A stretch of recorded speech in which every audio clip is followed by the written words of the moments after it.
판매로 이득을 얻은 업종이 이익 일부를 기부하는 이익 공유제를 민주당이 구체화합니다. 자발적 참여라는 단서를 달았지만 기업의 반발과 반헌법적이라는 야당 비판이 불거집니다. 가습기 살균제를 제조 판매한 혐의로 기소된 SK케미칼과 애경산업 전 임원 모두 무죄 판결을 받았습니다. 앞서 유죄를 선고받은 옥시 제품과 달리 유해성이 입증되지 않는다는 이유인데 피해자들은 반발했습니다. 정인이가 탄 유모차가 의붓 엄마에 의해 승강기에 부딪히자 정인이가 두려움에 떠는 모습이 CCTV에 남겨졌습니다. 검찰은 내일 첫 공판을 앞두고 살인죄 적용을 검토 중입니다. 김학의 전 차관 불법 출국 금지 의혹에 박상기 법무장관실이 개입한 정황이 나왔습니다. 출국 금지 당일 법무부 직원끼리 나눈 단체 대화방에선 출국 금지 위법성을 우려하는 목소리가 다수 나왔습니다. 경찰이 누적 확진자 570여 명에 달하는 경북 상주 열방센터 관계자 2명을 역학조사 방해 혐의로 구속영장을 신청했습니다. 이른바 코스피 공포지수가 7개월 만에 최고치를 기록했고 역사적 붕괴를 경험할 것이라는 증시 과열 우려 목소리가 나옵니다.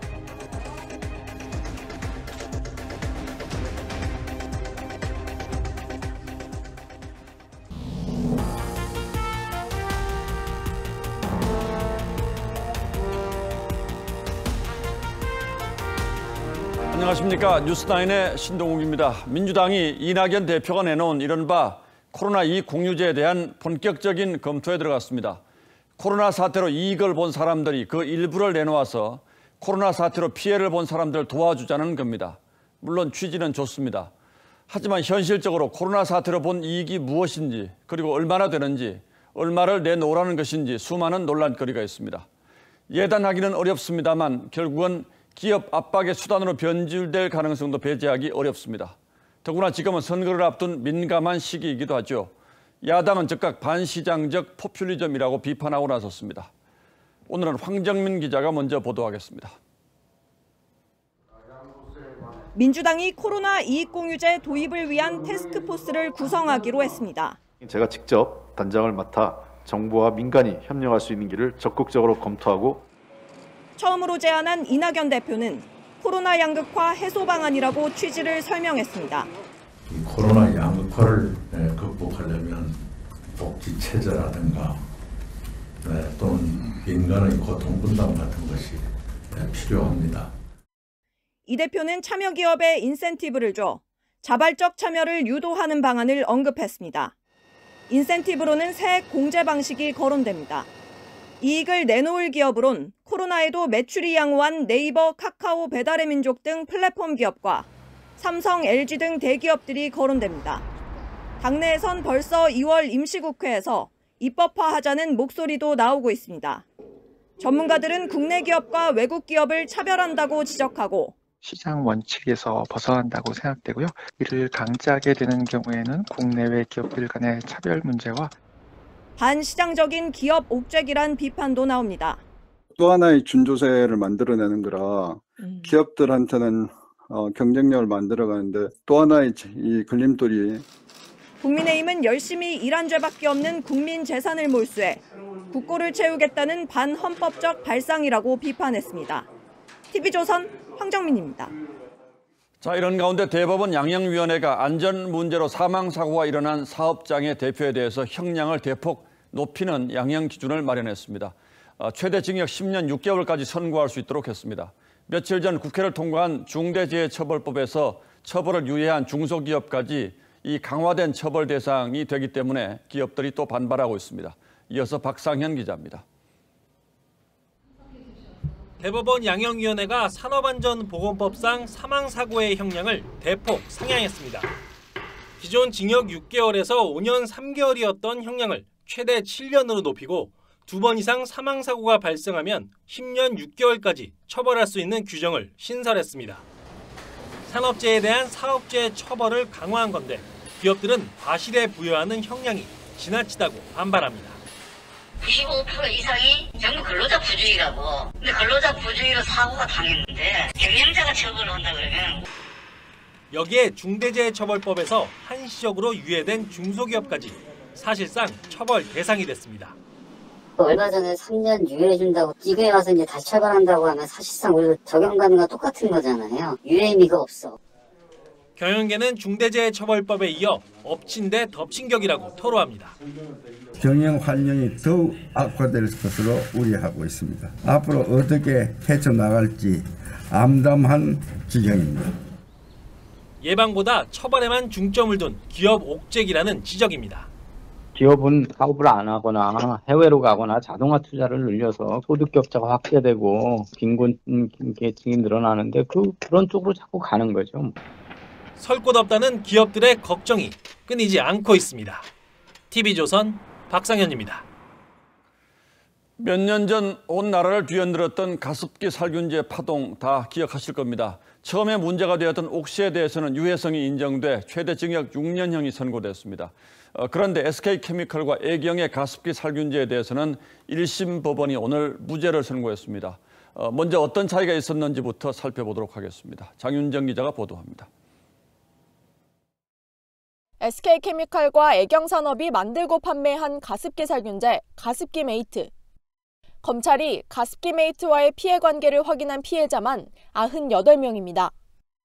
이에 대한 재판에서 서울중앙지방법원은 오늘 홍지호 전 SK케미칼 대표와 안용찬 전 애경산업 대표에게 무죄를 선고했습니다.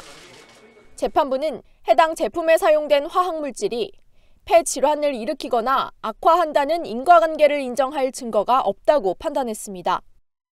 앞서 유죄 판결을 받은 옥시 등의 가습기 살균제 원료는 실험을 통해 명백하게 유해하다는 결론이 나왔지만 가습기 메이트 원료는 성분 자체가 다르고 여러 기관에서 시행한 실험에서도 폐 섬유화 현상은 발견되지 않았던 겁니다. 가습기 살균제 문제는 지난 2011년 처음 불거졌지만 가습기 메이트 제품은 첫 검찰 수사에서 옥시 제품과 달리 유해성이 입증되지 않아 처벌을 피했습니다. 하지만 2018년 환경부의 추가 실험을 바탕으로 검찰이 재수사를 시작했고 2019년 재판에 넘겨졌습니다. 앞서 피해자 A씨는 애경산업을 상대로 미국 법원에 손해배상 청구 소송을 냈지만 오늘 1심 법원처럼 유해성 입증이 안 된다는 이유로 패소했습니다. TV조선 장윤정입니다. 이 재판은 무려 2년이 넘는 기간 동안 50회가 넘는 공판이 열릴 정도로 공방이 치열했습니다. 그 결과 무죄로 결론이 나자 피해자와 가족들은 내 몸에서 일어나고 있는 일들이 유해하다는 증거라며 크게 반발했습니다. 이어서 최민식 기자입니다. 가습기 살균제를 사용한 이후 천식을 앓게 된 조순미 씨. 산소 호흡기를 착용하고 선고를 지켜본 조 씨는 눈물을 흘렸습니다. 내 몸에서 일어나는 일, 그것이 다 증거인데 그 증거조차를 인정하지 못하는 사법부나 가해기업이나 정부나 다 받아들이지 못하고 용서할 수 없습니다. 피해자 손수연 씨는 갓 태어난 딸을 위해 해당 제품을 사용했다가 딸의 폐섬유화증을 발견했다며 1심 법원의 판단을 받아들일 수 없다고 주장했습니다. 이 제품으로 인한 거라고는 상상도 못했기 때문에 그냥 호흡기가 약하게 태어난 아이 정도로만 알고 증거가 이렇게 명백한데 사람의 증거인데. 검찰은 즉각 항소 의사를 밝혔습니다. 검찰 관계자는 법원이 동물 실험 결과와 인체 피해의 차이점을 간과했다며 전문가들의 가습기 살균제 피해 판정 결과를 부정했다고 말했습니다. 항소심에선 해당 제품 성분의 유해성을 입증할 수 있는 다른 연구 결과가 나오느냐가 관건입니다. 재판부 역시 오늘 선고에서 추가 연구 결과가 나오면 이 판결이 역사적으로 어떤 평가를 받을지 모르겠다면서 현재까지 나온 증거를 바탕으로 판단한 것이라고 설명했습니다. TV조선 최민식입니다. 지금부터 보시게 될 화면은 저희가 단독으로 입수하고도 어떻게 보여드려야 할지 많은 고민을 했습니다. 양부모의 학대로 숨진 정인이의 생전 모습이기 때문입니다. 정인이가 어떤 일을 겪었는지는 이미 여러 보도를 통해 충분히 아셨을 겁니다. 전문가들은 정인이 몸에 남겨진 흔적들을 보면 상당 기간 학대가 지속된 것으로 보인다고 밝혔는데 지금부터 보실 화면은 정인이 몸에 왜 이런 흔적이 남게 됐는지를 짐작케 하는 생생한 현장 화면입니다. 너무나 아픈 기록이지만 내일 정인이 양모에 대한 첫 재판이 열린다는 점을 감안해서 공개하기로 했습니다. 김하림 기자의 단독 보도입니다. 엘리베이터 문이 열리고 사람이 내리자 아기가 탄 유모차가 거칠게 밀려 들어옵니다. 보호자가 뒤에서 밀어버린 건데 충격으로 아기는 목이 뒤로 꺾이고 유모차는 그대로 벽에 부딪힙니다. 불안한 듯 손잡이를 꼭 붙잡은 채 놓지 못하는 아기. 보호자는 또 다른 아이에게 손가락질을 하며 소리를 지르고 아이 둘은 모두 불안한 모습입니다. 문이 열리자 보호자는 또다시 유모차를 거세게 밉니다. 이번엔 아기가 버티지 못하고 뒤로 자빠져 두 다리가 하늘을 향합니다. 그래도 분이 안 풀린 듯 한 차례 더 신경질적으로 유모차를 밀고 나갑니다. 아기는 숨지기 2달 전 정인이, 보호자는 양모 장 씨입니다. 영상이 찍힌 건 지난해 8월 양부 회사 엘리베이터. 정인이 양모는 바로 이곳에서 유모차를 밀거나 벽에 부딪히게 해 정인이를 학대했습니다. 그날 같죠, 그날. 그런데 여기서도 신고해야 된다. 영상 속 정인이는 돌이 갓 지난 14개월 아기지만 극도로 불안한 모습입니다. 아이는 안전하지 않은 데에 대한 공포를 느꼈을 거예요. 평소에 이 아이를 이렇게 대했을 거라고 보는 거죠. 코로나19가 한창이었음에도 양모 자신은 마스크를 하고 정인이는 해주지 않았습니다. 정인이 사망이 알려지자 당시 양아빠 회사 직원은 CCTV 영상을 확인하고 경찰에 제보했습니다. TV조선 김하림입니다. 정인이 양모에 대해서는 살인죄가 아닌 아동학대 치사죄가 적용돼 있습니다. 일단은 살인의 고의를 입증하기가 쉽지 않았기 때문이라고 합니다. 하지만 검찰은 재감정 결과를 토대로 재판에 앞서 살인죄를 적용할지 막판 검토를 하고 있습니다. 법원 앞에서는 오늘 살인죄를 적용하라는 1인 시위도 벌어졌습니다. 한지연 기자가 취재했습니다. 지난해 10월 복부 손상으로 숨진 16개월 아이 정인이를 추모하는 조화가 법원 앞에 늘어서 있습니다. 아동학대 치사 등 혐의가 적용된 정인이 양어머니에게 살인죄를 적용해야 한다고 주장하는 1인 시위도 이어졌습니다. 검찰은 내일 첫 공판을 앞두고 공소장 변경을 검토 중입니다. 구속 상태로 재판에 넘겨진 정인이 양어머니는 살인의 고의는 없었다며 부인했지만 검찰은 정인이의 사망 직전 통원 기록을 중점적으로 들여다보고 있는 것으로 파악됐습니다. 검찰은 부검의와 전문가 3명에게 의뢰한 정인이 사망 원인 재감정 결과를 토대로 살인죄 적용 여부를 최종 결정할 방침입니다. 대한소아청소년과 의사회는 유치원 원장인 정인이 외할머니도 아동학대 방조 등 혐의로 고발했습니다. 서울 남부지법은 사회적 관심을 고려해 내일 별도로 법정 2곳에 중개법정까지 마련했는데 800여 명의 방청 신청자가 몰렸습니다. TV조선 한지은입니다. 앞서 보신 것처럼 정인이를 학대해 숨지게 한 양어머니가 내일 첫 재판을 받습니다. 살인 혐의가 적용되지 않았다는 것도 논란인데 왜 그런지, 그렇다면 앞으로 적용은 가능한 것인지 따져보겠습니다. 자, 윤설기 기자. 네. 살인의 증거가 부족해서 살인 혐의가 적용되지 않은 겁니까? 일단 살인죄는 살인의 고의 또는 숨져도 상관없다는 미필적 고의를 밝히는 게 필수입니다. 그런데 학대가 오랜 기간 은밀히 이뤄져 이 고의성 입증이 쉽지가 않고 양모 역시 고의가 없었는데 결과적으로 아이가 숨졌다는 식으로 주장하고 있죠. 이런 상황 때문에 살인죄 대신 이 아동학대 치사죄가 적용된 걸로 보입니다. 자, 그러나 아이 몸에 남겨진 상처가 너무 심하지 않습니까? 이것 자체로 이미 살인 의도가 있었다 이렇게 볼 수 있지는 않겠습니까? 이 검찰이 정인이의 부검 재감정을 법의학자들에게 의뢰한 이유가 바로 이 때문입니다. 법조계는 이 재감정 결과를 핵심 증거로 주목하는데요. 그 이유가 뭔지 들어보실까요? 물리력의 형태라든지 또 대상 부위, 횟수, 강도 또는 도구를 사용했는지 설사 실수로 파열을 일으켰다라고 이제 가해자가 주장을 한다 하더라도 사망할 때까지 방치했던 행위는 명백한 살인의 고의에 의한 것. 검찰은 이 감정 결과를 토대로 공소장에 살인죄 혐의 추가를 검토 중인 것으로 알려졌습니다. 자, 그런데 살인죄와 지금 적용돼 있는 아동학대 치사죄는 처벌에서 차이가 많이 납니까? 이 아동학대 치사죄는 법률에 무기 또는 5년 이상 징역에 처한다고 돼 있지만 대법원 양형 기준엔 기본이 4년에서 7년형, 가중치를 적용해도 최대 10년형입니다. 징역 10년에서 16년형을 기본으로 무기징역 이상도 가능한 살인죄보다 처벌이 가볍죠. 실제 2019년 발생한 아동 사망 학대 행위자 53명 중 재판이 끝난 15명의 경우 학대자 4명이 집행유예, 10명이 10년 이하 징역, 단 1명만이 이 15년 초과형을 받은 것으로 나타났습니다. 살인죄 적용이 힘들면 아동학대치사죄의 양형 기준이라도 높였어야 했는데 그러지 못해 약한 처벌이 이어지고 있죠. 그렇군요. 저항하기 힘든 어린 아이를 대상으로 한 범죄이기 때문에 처벌은 더 엄해야 하는데 현실은 그 반대일 수 있다 이런 얘기군요. 그렇습니다. 여기에 부모 자식이란 관계도 이 아동학대 범죄의 민낯을 드러내는 데는 한계로 작용하는 게 엄연한 현실이죠. 부모의 마음에 가장 한되는 것은 아이를 앞세우는 게 통념이기 때문에 설마 부모가 아이를 죽일 수 있을까? 죽이려고 할까? 살인죄로 거의 안 가요.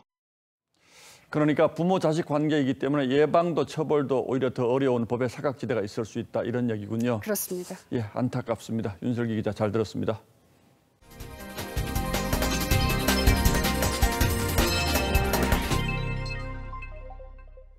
대검 과거사 진상조사단이 김학의 전 법무부 차관의 출국을 막기 위해서 공문서를 조작했다는 의혹을 둘러싼 파문이 당시 법무부 상층부로 번지고 있습니다. 출국 금지가 승인된 뒤 법무부 직원들이 나눈 SNS 대화방을 보면 현 정부 들어 승승장구한 검사들의 이름이 나오고 박상기 당시 법무부 장관실이 개입한 정황도 담겨 있습니다. 당시에 어떤 일이 있었는지 박경준 기자가 먼저 설명하겠습니다. 김학의 전 차관은 재작년 3월 23일 0시 10분 대검 과거사 진상조사단 소속 이규원 검사 명의의 긴급 출국 금지 요청서에 의해 태국 출국이 제지됐습니다. 하지만 이 검사는 조사단 소속으로 수사권이 없어 출국 금지 요청 권한을 두고 논란이 있었습니다. 당일 오전 긴급 출국 요청서의 위법성 논란이 제기되자 당시 박상기 장관의 정책보좌관이던 이종군 현 대검 형사부장은 법무부 출입국 심사과를 방문했는데 출입국 심사과 직원 A씨가 동료들과 나눈 카카오톡 대화에선 이 부장의 개입 정황이 나옵니다. A씨는 정책보좌관 한 분이 계속 와서 이야기한다며 계속 검찰에 피해갈까 봐라고 말합니다. 긴급 출국금지 요청서의 위법성 논란이 검찰로까지 번질 걸 우려한 것으로 보입니다. A씨는 이어 오전 내내 심사과 와서 지시하다감이라고도 했습니다. 다음 날 위법성 우려가 다시 나왔지만 장관님이 금일봉줄 듯이란 답이 달렸습니다. 또 장관실에서 직접 연락이 와서 대응하고 있다는 대화도 오갔습니다. 대화에선 박 전 장관이 직접 언급되진 않았지만 공익신고서엔 10여 명의 피신고인 중 첫 번째로 적시돼 있습니다. 검사 출신인 국민의힘 김웅 의원은 불법을 지시해도 검사장이 된다며 이것이 검찰개혁이라고 비판했습니다. 박 전 장관과 이종근 부장의 개입 여부를 확인하기 위해 수차례 연락을 취했지만 연락이 닿지 않았습니다. TV조선 박경준입니다. 문제 그날 밤 자정을 넘긴 시간 김학의 전 차관에 대한 출국 금지 요청서가 들어오자 법무부 출입국 심사관은 혼란에 빠졌습니다. 당시 상황이 고스란히 담긴 직원들의 메신저 대화를 보면 현장 직원은 물론 중간 간부들까지 이 조치의 위법성을 다 알고 있었던 것으로 보입니다. 그런데도 왜 이런 위법한 조치가 그대로 관철됐는지 최지원 기자가 대화 내용을 바탕으로 분석했습니다. 법무부 출입국 심사과 직원과의 대화에서 A씨는 출금 요청서에 적힌 사건 번호가 잘못된 데다 관인도 없다며 당혹감을 나타냈습니다. 공익 제보자가 제공한 당시 요청서에는 수사 예정이던 서울 동부지검의 뇌물수수 혐의 대신 6년 전 무혐의 처리된 성폭력 사건 번호가 적혀 있었습니다. 이에 다른 직원이 과장에게 보고하라고 하자 A씨는 과장도 보고 걱정하고 있다고 답합니다. 출국을 막을 수 있었던 긴급 사안으로 볼 수 있는지, 법무부 장관이 직권으로 결정한 것으로 해야 하는지를 놓고 법무부 간부 간의 의견 차이를 보였다는 대목도 있습니다.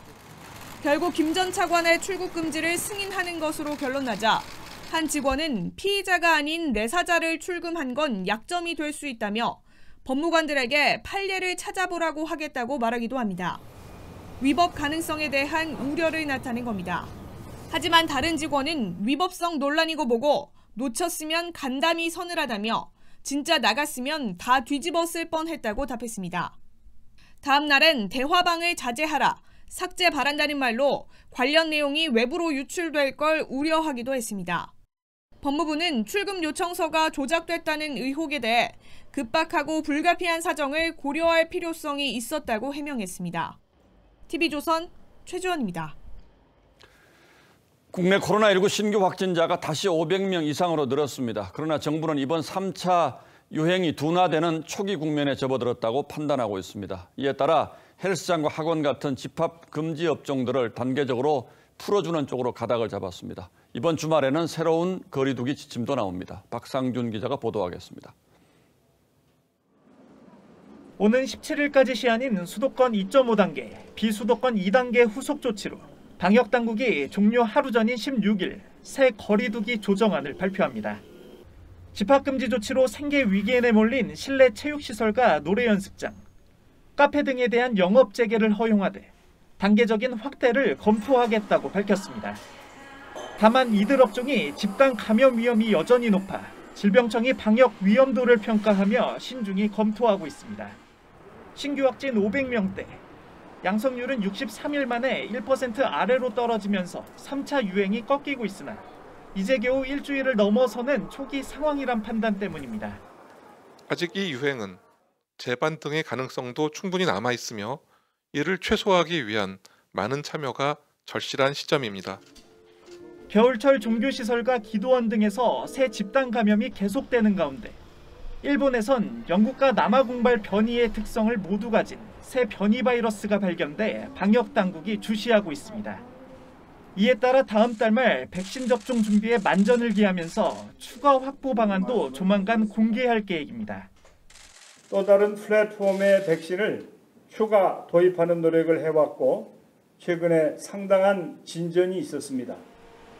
추가 공급될 백신은 노바백스일 가능성이 유력한 것으로 전해집니다. TV조선 박상준입니다. 이렇게 일일 신규 확진자 수는 둔화 움직임을 보이고 있습니다만 상주 열방센터를 고리로 한 코로나19 확산세는 심상치 않습니다. 열방센터와 관련된 누적 환자가 전국에서 576명까지 늘었습니다. 전국에 퍼져 있는 방문자들의 상당수는 검사를 거부하거나 연락이 닿지 않아서 역학조사도 어려움을 겪고 있습니다. 신유만 기자입니다. 지난 7일 상주 BTJ 열방센터 정문 앞에서 몸싸움이 벌어집니다.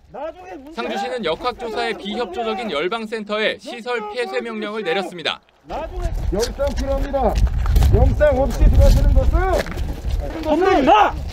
손대지 마! 열방센터는 지난달 4일 방문자 명단 제출 요구를 받고도 열흘이 훌쩍 넘은 지난달 17일에야 방문자 2,797명의 명단을 제출했습니다.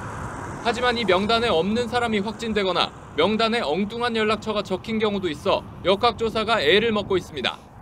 명단이 누수된 게 있었기 때문에 저희도 자체적으로 또 퍼지면 지역사회 감염으로 퍼지는 거잖아요. 게다가 열방센터 방문자 검사율은 33%에 불과해 추가 전파 우려가 높습니다.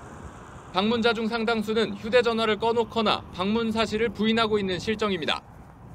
대부분 전화 통화가 되지 않거나 검사를 거부하고 있는 상황입니다.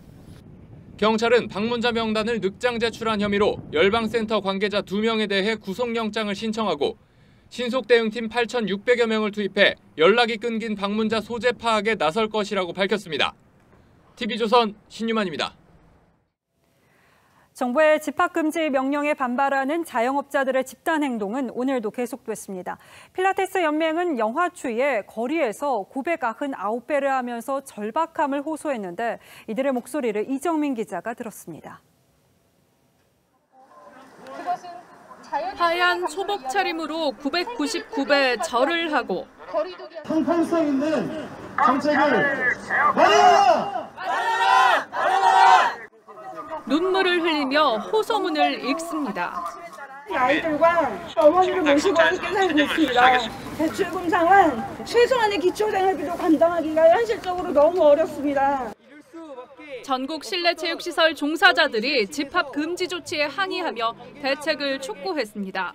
고위험시설 프레임을 정부에서 국민에게 각인시킨 덕분에 매출이 3분의 1 토막이 나버렸습니다. 폐업하게 되는 업체들이 사회부터 쏟아져 나올 것입니다. 실내체육시설, 학원처럼 일정 기간 이용료나 수업료를 받는 업종은 집합금지가 풀려도 당장 수입이 없습니다. 사교육연합회도 형평성을 지적하며 집단 행동에 나섰습니다. 12월에 보통 매출이 그래도 3,500에서 4,000 이 정도 나왔다라고 한다면 올해는 이 집합금지 이후에 정말 한 1,000만 원 정도밖에 안. 재난지원금을 받아도 임대료 내는데도 턱없이 부족하고 임대료가 550만 원, 전기세도 한 140, 50만 원, 200만 원 받아가지고 뭐 턱없이 부족하죠. 직원들을 내보내고 대출금도 바닥나 벼랑 끝입니다.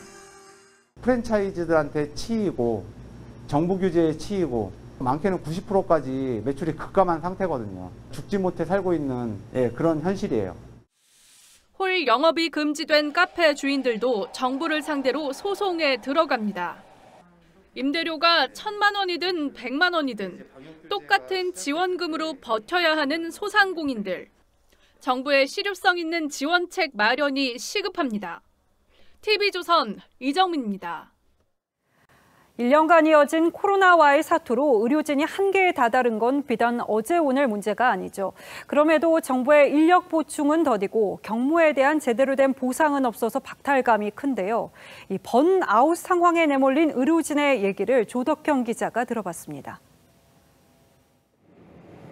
국내 1번 확진자를 치료하며 가장 먼저 코로나와 사투를 시작한 인천의료원.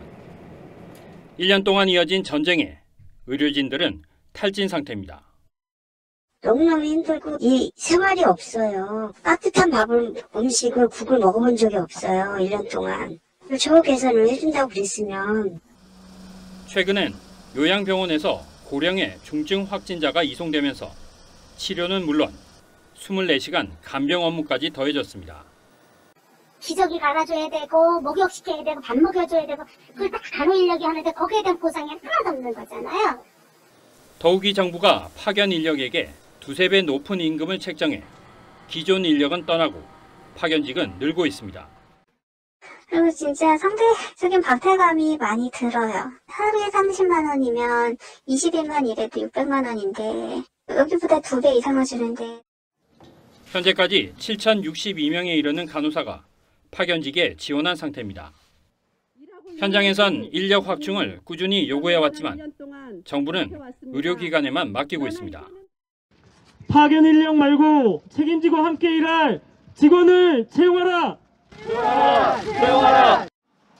코로나 전담병원의 정규직 정원 확대와 실효성 있는 보상 등 의료진 이탈 방지를 위한 근본 대책이 절실하다는 지적입니다.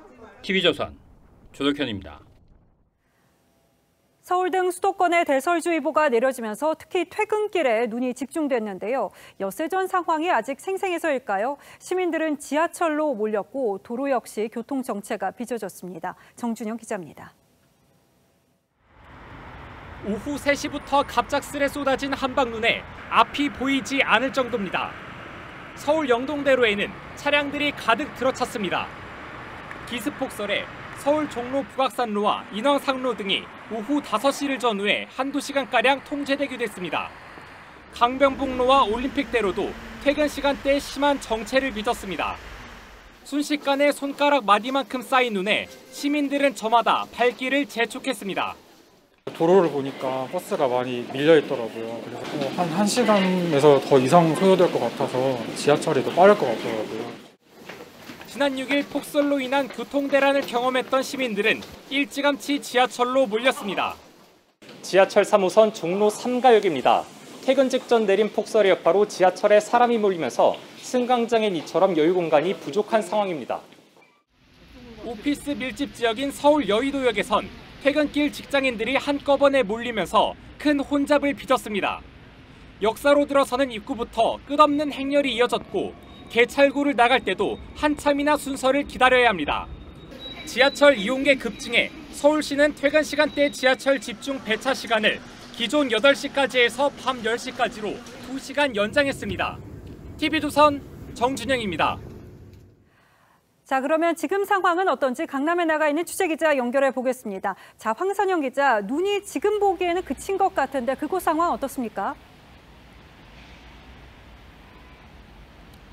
네, 지난주 폭설 당시 도로가 꽉 차 있었던 도선대로에 나와 있습니다. 제가 오늘 4시쯤부터 이곳에 나와 있었는데요. 갑작스럽게 눈이 많이 내린 탓에 시민들이 귀가를 서두르면서 이곳의 정체는 해가 지기 전부터 시작됐습니다. 하지만 한파가 다소 누그러진 만큼 도로에 눈이 쌓이거나 얼지 않았기 때문에 지금은 보시다시피 정체가 많이 풀린 상태입니다. 서울 지역은 오늘 약 7cm 정도의 눈이 내렸습니다. 기상청은 오후 3시 40분을 기점으로 수도권에 대설주의보를 발령했고 서울시는 2단계 비상근무 체계에 돌입했습니다. 지난주 늑장 대응 지적을 받았던 서울시는 낮부터 인력 8천여 명과 제설 차량 1000여 대를 투입해 제설 작업을 했습니다. 눈밭은 전국적으로 날렸는데요. 오후 6시를 기준으로 경기도 남부엔 최대 10cm가량의 눈이 쌓였고 충남과 호남엔 약 5cm 정도 눈이 내렸습니다. 현재 서울은 영하 2도, 체감온도는 영하 5도 정도입니다. 내일 기온은 전체적으로 오늘보단 높겠습니다. 출근길 기온도 영하 2도로 오늘보다 6도 정도 더 높아질 것으로 전망됩니다. 눈은 오늘 밤 대부분 그치지만 영하권 기온이 이어지는 만큼 밤사이 얼어붙을 수 있어 내일 아침 빙판길 주의하셔야겠습니다. 강남 도산대로에서 TV조선 홍선영입니다. 한 공군 부대가 치킨 60마리 125만 원어치를 단체 주문했다가 전액 환불받는 일이 있었는데요. 해당 군부대가 같은 치킨집에서 또 치킨을 시켰다가 문제가 벌어져서 군부대가 자영업자에게 갑질을 했다는 비판이 나옵니다. 치킨집과 군부대 사이에서 대체 무슨 일이 있었던 건지 김자민 기자가 전하겠습니다. 지난해 5월 경기도 고양의 한 공군부대는 인근 치킨집에 치킨 125만 원어치를 주문했습니다. 그러나 닭고기 상태가 좋지 않아 이를 항의했고 업주는 전액을 환불해줬습니다. 그런데 지난해 말 해당 부대 병사가 배달앱을 통해 같은 업소에 치킨을 시켜 먹으면서 문제가 불거졌습니다. 업체 측이 추가 배달료 1,000원을 요구하자 배달앱 후기에 이른바 별점 테러를 남긴 겁니다. 해당 병사는 1,000원 때문에 잠재 고객을 다 잃었을 것이라며 지난번 단체 주문 때도 닭가슴살만 잔뜩 줘 환불받았는데 군부대라고 호구 잡는다는 후기를 남겼습니다. 하지만 업주도 가만히 있지 않았습니다. 배달비는 거리에 따라 추가 요금이 있다고 해명하며 뻑뻑해서 못 먹었다는 치킨은 단 한 마리도 수거하지 못하고 60마리 전액 환불해줬다고 반박한 겁니다. 공군부대가 자영업자를 상대로 갑질을 했다는 논란이 일자 공군 측은 곧 업주와 만나 화해할 예정이라고 밝혔습니다. 해당 치킨집은 오늘 영업을 중단했습니다. 업계에선 이번 갑질 논란이 매출까지 좌지우지하는 배달의 별점 때문이라며 이참에 손볼 필요가 있다고 지적합니다. TV조선 김자민입니다. 인공지능 AI를 이용해서 채팅을 하는 로봇 이루다가 결국 운영을 중단했습니다. 성희롱 대상이 되는가 하면은 성소수자 등에 대한 혐오와 차별 발언이 논란을 낳더니 급기야 이루다 개발사가 정보를 수집하는 과정에서 이 개인정보가 포함된 메신저 대화가 유출됐다는 의혹까지 불거진 건데요. 이 논란의 상황을 권영석 기자가 전하겠습니다. 지난해 12월 출시돼 2주 만에 75만 명 가입자를 모은 인공지능 채팅 로봇 이루다입니다. 곱슬머리가 싫다는 인종차별적인 표현에 성소수자를 향한 혐오성 발언도 서슴지 않아 적잖은 파문을 일으켰습니다. 논란이 커지자 개발사 스캐터랩은 오늘부터 서비스 운영을 중단하겠다고 밝혔습니다. 개발사 측은 차별적 발언에 사과드린다며 개선 기관을 거친 뒤 다시 찾아뵙겠다며 보완을 시사했습니다. 이루다가 채팅 속에 노출한 이름과 직장 등 일부 개인정보에 대해서도 사과했지만 피해 당사자들은 집단소송 채비에 돌입했습니다. 절대 유출되지 않으니 걱정하지 마세요 라고 나와 있어요. 근데 그 부분을 믿고 사람들은 분명 테스트를 했고 대화 내용을 보냈겠죠? 이루다 개발사인 스캐터랩 출신 A씨는 개발 과정에서 문제 제기가 수차례 있었지만 제대로 논의되지 않았다고 지적했습니다. 한국인터넷진흥원 등 당국은 이루다 관련 개인정보보호법 위반 여부를 조사 중입니다. TV조선 권영석입니다. 한 채팅방에서 길고양이와 야생동물을 학대하는 영상이 공유돼서 경찰이 수사에 나섰습니다. 참여자와 방조자를 처벌해달라는 청와대 국민청원에는 20만 명 넘게 동의했습니다. 윤서아 기자입니다. 한 남성이 좁은 철망에 갇힌 검은 고양이를 발길질합니다. 익명 채팅방에 오른 동물 학대 영상의 일부입니다. 잔인한 내용이 포함된 장르란 의미의 이름까지 붙여진 이 단체 대화방엔 화살에 맞은 고양이부터 너구리 사체 이미지까지 올라왔습니다. 심지어 동물을 붙잡거나 학대하는 방법까지 후기 형식으로 공유했습니다. 동물자유연대는 지난 8일 이 단체 대화방 참여자들을 동물보호법 위반 등의 혐의로 경찰에 고발했습니다. 너무 단일한 대화들을 아무런 꺼리낌 없이 하는 거를 통해서 실질적으로 학대가 이루어졌구나 해서 고발을 하게 된 거죠. 일부 채팅방 참가자가 여성을 상대로 한 성범죄를 언급한 내용도 포착됐습니다. 서울 성동경찰서는 단체 대화방 참여자의 신원 파악을 위해 압수수색 영장을 신청했습니다. 동물 학대방 참여자들을 처벌해달라는 청원의 국민청원은 닷새 만에 22만 명 넘게 동의했습니다. TV조선 윤서아입니다. 예, 다음 뉴스입니다. 거침없는 상승세를 보였던 주식시장이 이틀 연속 숨고르기에 들어갔습니다. 역사적 붕괴가 올 거란 경고까지 나오고 있는데 개인들은 오늘도 아랑곳하지 않고 2조 원어치를 사들였습니다. 이정현 기자가 보도합니다. 오늘 코스피 지수는 널뛰기 끝에 0.71% 하락한 3,125선에서 마감했습니다. 한때 3% 넘게 떨어졌지만 개인들이 2조 원 넘게 사들이며 낙폭을 줄였습니다. 지금 아니면 이 흐름을 놓칠 수 있다라는 게 너무 확연하게 나와 있고요. 지금이라도 빨리 사서 더 올라갈 것을 기대하는. 공포지수로 불리는 코스피 200 변동성 지수는 7개월 만에 최고치를 기록했습니다. 그만큼 시장이 흥분해 있다는 뜻입니다. 세계적으로 증시 거품을 경고하는 목소리도 잇따르고 있습니다. 미 월가의 유명 투자자 제러미 그랜섬은 역사적 붕괴를 곧 목격할 것이라고 했고 코피 터지는 구간에 진입했다는 말도 나왔습니다. 이런 가운데 우리 증시에선 공매도 논란이 뜨거워지고 있습니다. 그동안 일시중지했던 공매도를 예정대로 3월부터 재개할 것인가를 두고 찬반이 엇갈리는 겁니다. 공매도는 주가 하락 때 수익을 얻는 구조여서 거품을 제거할 수 있다는 분석이지만 버블을 일정 부분 완화하는 기능, 그리고 하락장에서 유동성을 공급하는 기능 정도로 기관과 외국인들이 주로 사용해 개인 투자자들에게 불공평하다는 비판도 나옵니다. 공매도를 금지해달라는 청와대 청원이 등장했고 8만 명 넘게 동의했습니다. 정치권에서도 공매도 금지를 연장해야 한다는 목소리가 커지고 금융당국의 입장도 모호하다는 관측이 나오면서 논란은 더욱 가열될 전망입니다. TV조선 이정현입니다. 부동산도 그렇고 주식도 그렇고 자산 가격이 이렇게 오르는 가장 큰 이유는 돈이 너무 많이 풀려 있다는 데 있습니다. 빚을 내서 집을 사고 주식을 사게 되면 당장은 값이 오르지만 언젠가는 그 거품이 터지는 게 상식입니다. 그래서 개인 가계도 걱정입니다만 나라 빚도 큰 문제입니다. 김주영 기자가 짚어드리는 이 수치를 유심히 들어보시면 지금 우리가 이렇게 돈을 써도 되는 것인지 절로 걱정이 커지실 겁니다.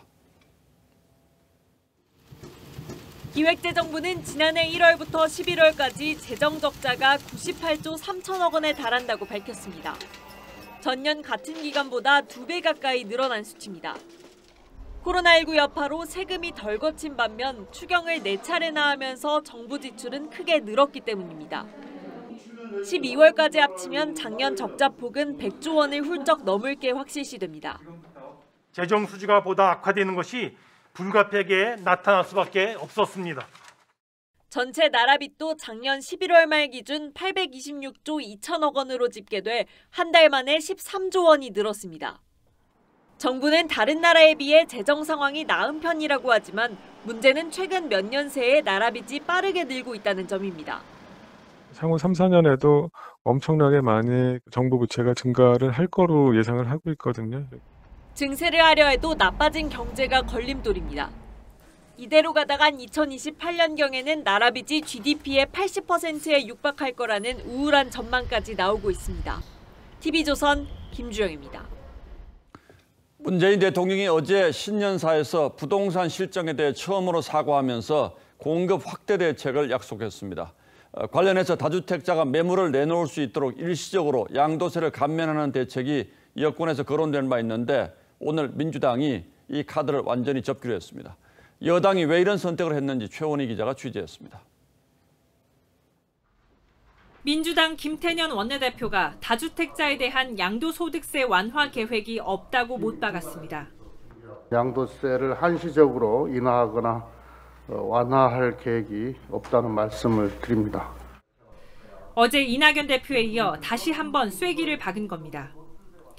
양도세 완화 논의는 지난 10일 홍남기 부총리가 다주택자의 매물을 유도하는 정책을 강구할 수 있다고 말한 데서 출발했습니다. 이후 여당 내 경제통인 김진표 의원이 이 대표에게 제안했고 문재인 대통령도 신년사에서 빠른 공급 확대를 언급하면서 관심이 커졌지만 결국 당 지도부 차원에서 논의를 잠재운 겁니다. 민주당이 서둘러 진화에 나선 건 오는 4월 보궐선거를 앞두고 지지층 반발 등 악재를 차단하기 위해서란 분석입니다.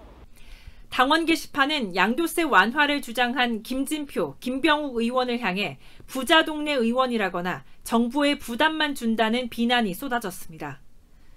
하지만 현실적으로 양도세 완화를 제외하곤 주택 공급 확대 방안이 마땅치 않습니다. 국민의힘 윤희숙 의원은 전문가나 데이터가 아닌 옛날에 입력된 추상적 도그마만 따른다며 핵심 지지층 눈치만 보며 양도세 완화 논의를 서둘러 접었다고 비판했습니다. TV조선 최원입니다. 새 대통령 취임식이 다가오는 미국 워싱턴 DC의 긴장감이 높아지고 있습니다. 오는 20일 바이든 당선인의 취임식 날 폭력 시위가 예고된 데다 의회에서는 트럼프 대통령 탄핵안까지 상정돼 표결을 기다리고 있기 때문입니다. 워싱턴 연결하겠습니다. 자, 최우정 특파원. 네, 워싱턴입니다. 트럼프 대통령 탄핵안에는 어떤 혐의들이 들어있습니까? 네, 하원이 발의한 탄핵안에는 트럼프가 폭동을 선동했다는 내란 선동 혐의가 포함됐습니다. 트럼프는 난입 직전 시위에서 의회로 가자, 죽으림을 다해 싸우자 이런 말을 했었습니다. 이르면 13일 표결을 하는데 과반 찬성이어서 민주당이 다수당인 하원 통과는 확실해 보입니다. 이 경우 트럼프는 하원에서 탄핵안이 2번 가결된 첫 대통령이 됩니다. 상원 일정은 유동적입니다. 탄핵 가결안을 상원에 송부하는 일정이 순조롭다면 취임식 당일 오후에 심리를 시작할 수 있습니다. 하지만 민주당에선 전임 대통령 탄핵 이슈가 새 정부 국정 운영에 방해가 되지 않을까 고심하면서 서두를 필요는 없다, 이런 의견도 나옵니다. 자, 그리고 폭력 사태 위기감도 여전하다고요? 그렇습니다. 극단주의 단체들이 이미 무장 시위를 공언하는 상황입니다. 실제 연방수사국 FBI는 관련 정보를 파악하고 있습니다. FBI는 50개 주의 주도와 워싱턴 DC에서 16일부터 20일 사이에 시위가 계획되고 있고 살상 무기를 소지할 가능성이 높다고 보고했습니다.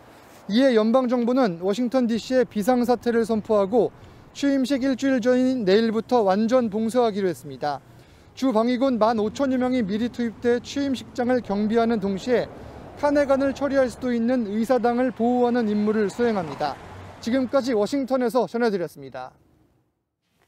매년 미국 라스베이거스에서 열렸던 세계 가전전시회 CES가 올해는 코로나로 온라인으로 진행됐는데요.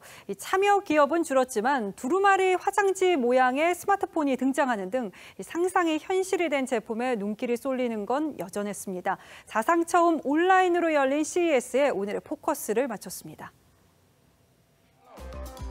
가로로 손에 쥔 스마트폰. 평범한 스마트폰 같지만 화면이 점점 위로 자라납니다. Hello and welcome to LG Press Conference at CES 2021. 기존 폴더블 폰과 달리 화면엔 접힌 자국 없이 매끄럽죠.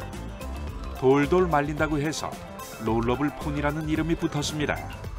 사극에 등장하는 두루마리 산소문처럼 말아두었다가 양쪽으로 펼치는 미래형 디스플레이도 등장했죠. I think the scrolling one they had is interesting. That's not a form factor that people have tried before. 인공지능과 로봇 기술도 우리 생활에 더 밀접해졌습니다.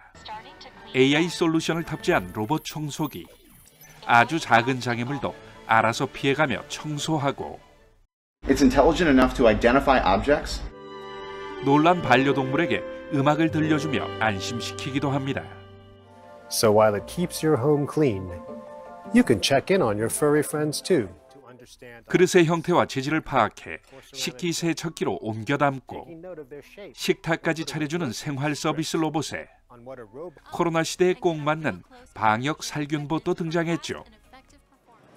과거 박람회에서 기업 CEO들이 제품 소개에 나섰던 것과 달리 가상인간이 연설자로 등장해 눈길을 끌기도 했습니다.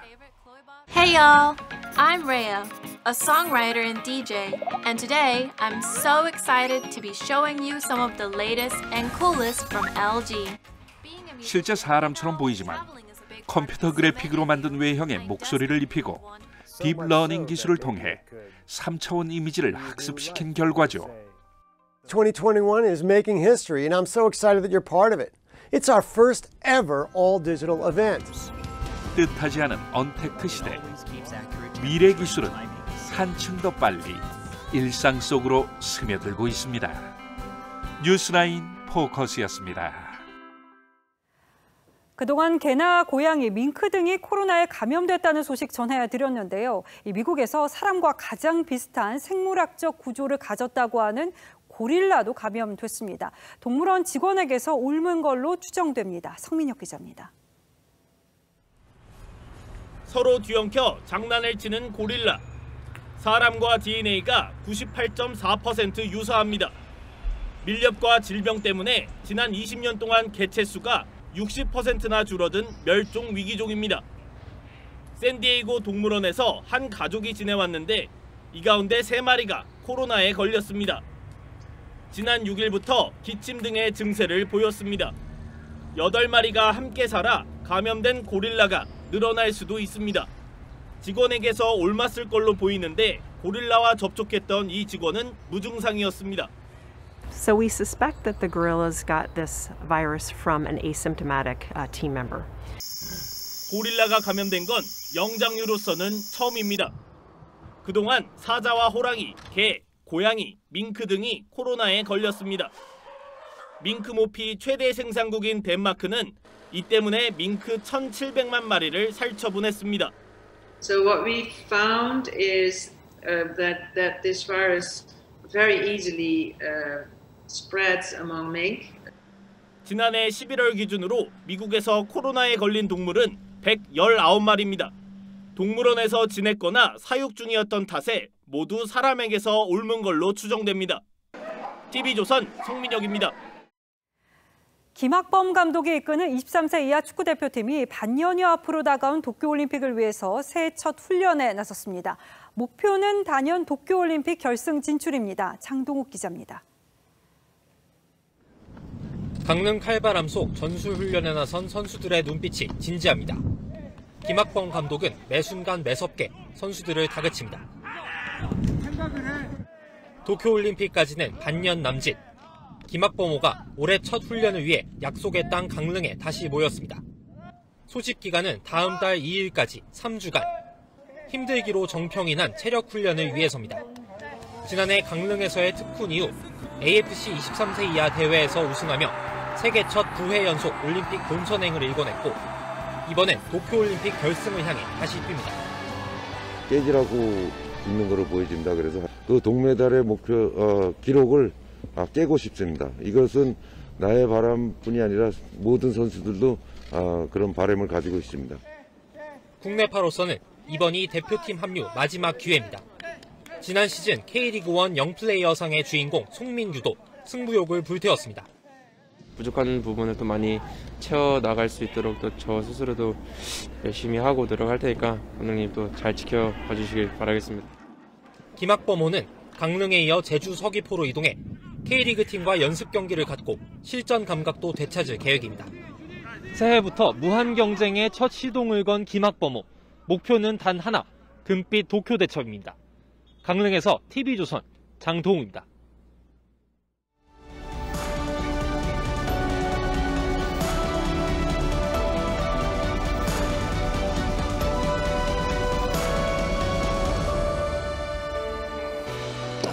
술 좀 그만 드세요. 일주일째 술집 결제하고 있잖아요.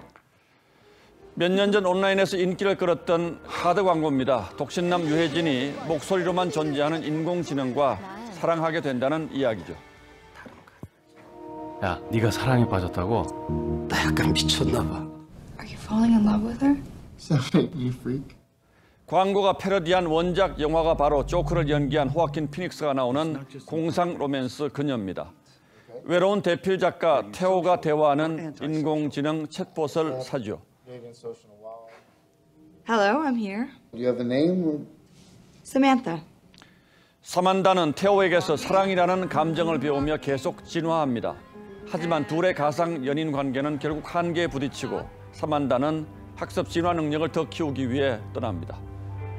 인간과 인공지능이 어디까지 교감할 수 있느냐는 질문을 로맨틱하게 풀어낸 영화였죠.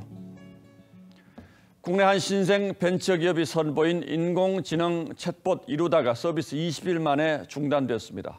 장애인, 동성애자 같은 사회적 소수자를 듣기 거북한 말로 차별, 비하한 것이 문제가 됐습니다.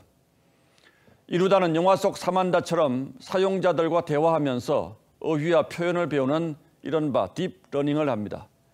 그런데 캐릭터가 여대생으로 설정된 탓인지 성희롱이나 성적 발언으로 말을 거는 경우가 잦아 잘못 학습하게 된 것이라고 합니다. 5년 전 마이크로소프트가 공개한 챗봇이 유대인이 싫다 같은 인종차별적 언사를 하다가 중단됐던 전철을 밟은 겁니다. 누군가 이루다가 중단되기 앞서 물어봤습니다. 너도 감정을 느끼냐고. 재치 있게 돌아온 대답은 돌직구 질문이네요 였다고 합니다.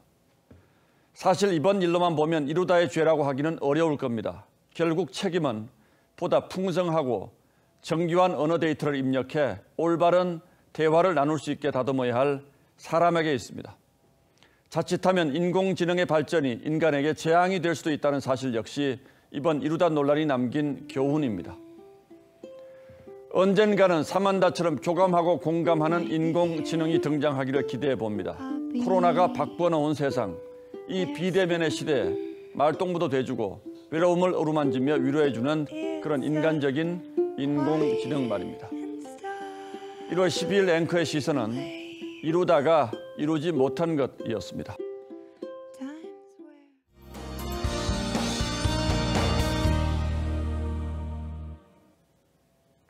수도권 지역은 퇴근길에 또 한방눈이 내렸는데요. 안전하게 귀가하셨는지요? 중부지방에 내리던 눈은 많이 약해진 상태고요. 자정 전후로 대부분 그치겠습니다. 내일은 눈 대신 황사 소식이 있습니다. 황사가 내일 우리나라를 지나면서 미세먼지 농도가 매우 나쁨 수준까지 치솟겠습니다. 비말 마스크는 미세먼지까지는 걸러지지 않으니까요. 꼭 미세먼지 전용 마스크를 착용하셔야겠습니다. 기온은 오늘보다 5도 이상 크게 오르겠습니다. 추위가 완전히 누그러질 텐데요. 내일 한낮 기온은 서울이 8도, 대전 9도, 대구는 11도가 되겠습니다. 이렇게 주말 전까지는 큰 추위가 없겠고요. 서쪽 지역은 금요일에 비나 눈이 또 내리겠습니다. 날씨였습니다. 예, 1월 12일 뉴스9는 여기서 모두 마치겠습니다. 시청해주신 여러분 고맙습니다.